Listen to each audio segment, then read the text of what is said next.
Salam dostlar, bugün sizə Zirə Futbol Klubu haqqında danışmaq istəyirəm. Belə ki, mən Qarabağla yoldaşlıq görüşünə baxdım. 4-0 hesabı ilə Qarabağ qalib gəldi. Həmin görüşdə Zirə ümumiyyətlə aciz görsənirdi. Zirənin yarım müdafiəsi, Zirənin müdafiəsi aciz görsənirdi. Zirə ümumiyyətlə görünürdü ki, fiziki tərəfdən çatdırmır. Zirənin ümumiyyətlə problemləri çoxdur. Bu problemləri tez müddətdə aradan qaldırmaq olacaqmı? Ümumiyyətlə bilinmir. Zirənin transferlərinə baxdıqda yəni Kanateni çıxmaq şərti ilə Yegor Bagamovski, Rovlan Muradov və baxışda 19 yaşında Toqolu futbolçu var. Bu futbolçularla doğrudanmı yəni Zirə uzağa gedəcək? Hərçənd ki, Sumada Dinamo Kiyev keçməyə yaxındır. Rafael Utrichtdə müqaviləsi olsa da deməli bu komandada çıxış etmək istəmir. Araz Naxçıvana getmək istəyir.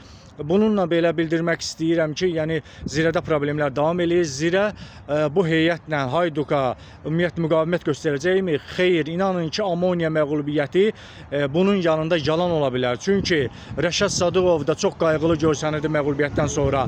Özü dilinə gətirməsə də bilinirdi ki, də istədiyi transferləri eləməyib. Ümumiyyətlə Zirə və bəzi futbolçular ümumiyyətlə çatdırmır, bəzi futbolçular formadan uzaqdır.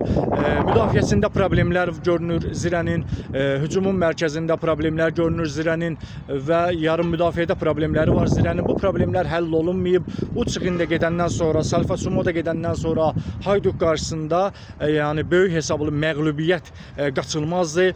Zirə belə getsə ümumiyyətlə ilk oyundaca böyük hesablı məğlubiyyət alacaq və bu məğlubiyyət də futbolçularda psixoloji təzyiqə gətirib çıxardacaq. Bunu eləmək istəmirsə Rəşad Sadıqov tezliklə komandanı toparlamalıdır. Nə qədər də özü dilinə gətirməsə də komandada problemlər boydandır. Yəni Zirə bu problemləri həll eləməlidir. Zirənin problemləri çoxdur.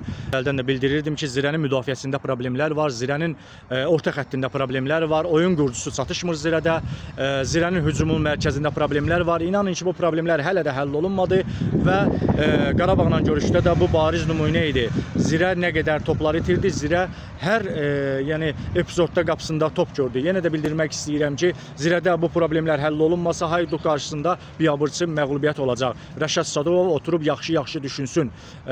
Zaten qayğılı görsənirdi, bilirdi problemlər var, bilirdi ki, onun elədiyi, istədiyi transferlər ümumiyyətlə eləməyib. Yəqin ki, büdcə problemi var.